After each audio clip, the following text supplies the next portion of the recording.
bagi kita nggak ngaruh banget bro, walaupun kadrun-kadrun semua menolak kader PDIP dicalonkan jadi presiden. Karena kamu merasa bahwa Anies itu bukanlah seorang kader karena dia tidak memiliki induk partai, ombang-ambing. Tahu raket, tempat injakan orang-orang di atas air, nah itu pelampung digunakan oleh seorang mafia migas untuk menyelamatkan dirinya. Paham ya? Karena Anies bukanlah seorang kader, ibarat itu tadi pelampung untuk menyelamatkan seseorang. Maka ada gagasannya, kami butuh perubahan, ya kan? Mau membebaskan pajak. Pajak siapa yang akan dibebaskan? Pajaknya pengusaha swasta yang jadi bohirnya Anies kan? Itu. Kedua, ya, kami butuh perubahan, ya kan? Ingin merubah siapa saja, ingin merubah kekayaannya, karena Anies terlilit hutang dengan bohir-bohirnya. Pertama, mendukung Anies menjadi pilkada, bohirnya membayar banyak orang untuk demo, ya kan? Belum kembali modalnya coy. Tekor. Ya kan?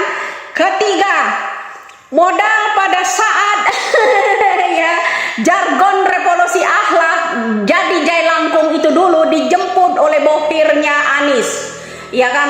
Satu koper uangnya buat tebus yang namanya Jailangkung di Arab Saudi. Pergi nggak diantar, pulang minta jemput. Itu yang ketiga, ya belum kembali modalnya bro. Gimana? Sakit kan kalau dengar nyarinya toanya ngalahin toa Jakarta. Halo Drun, simak baik-baik sampai pecah gendang telinga lo ya dengar suara gue. Ya Drun. Ketiga, ya naik helipad jet pribadi dari Nasdem kemarin, emang nggak pakai duit? Kau pikir dia melayang seperti balon gitu? Ya enggak lah, sewa lah bro. Duitnya MM-an itu bayar pilot. Emang kau pikir 100 juta cukup? Nggak bisa lah, itu belum kembali modal. Terus kemarin iming-iming door prize di Makassar, ya kan? Huru hara itu pakai duit. Duit bohirnya Anies itu belum kembali. Banyak hutang pula ke swasta, sementara kadrun goreng-goreng soal hutang negara, ya kan? Belum semua kembali. Kalau Anies jadi presiden, kalau Anies jadi presiden, maka Indonesia akan hancur. Begitu kira-kira. Lagi-lagi Nyai Widya memberikan tampulan maut terhadap Anies Baswedan.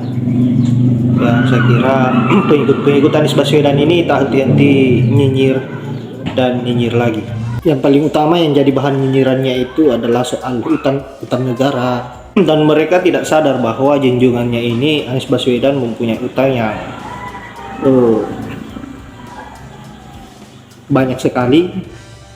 Utangnya pada Pak Yusuf Kalla dan Sandiaga Uno, saya kira belum lunas sampai sekarang ini.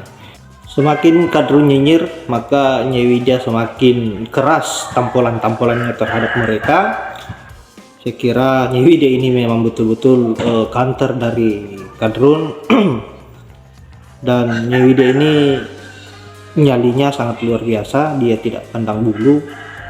Demi rakyat Indonesia, Nyai Widya tidak pernah berpikir soal risiko yang dia lakukan.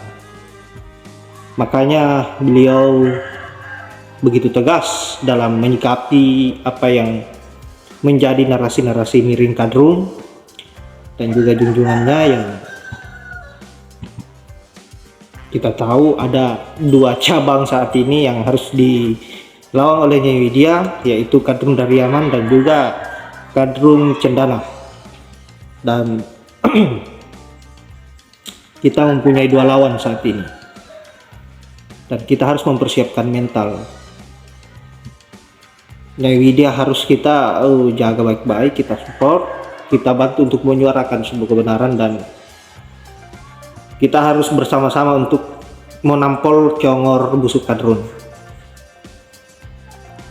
Maka dari itu bagaimana agar negara ini tidak digenggam oleh para kadrun.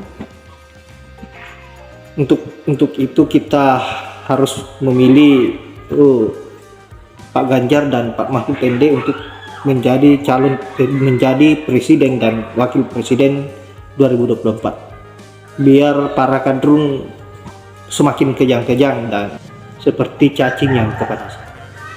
Saya kira hanya itu video singkat dari Nyai Widya, dan terima kasih buat sahabat-sahabat yang sudah menonton. Jangan lupa di subscribe dan like, komen, kalau perlu di share, biar masyarakat Indonesia tahu bagaimana kadrun dan bagaimana kita harus menghadapi kadrun. Wallahul muwaffiq ila aqwamit thoriq. Assalamualaikum warahmatullahi wabarakatuh.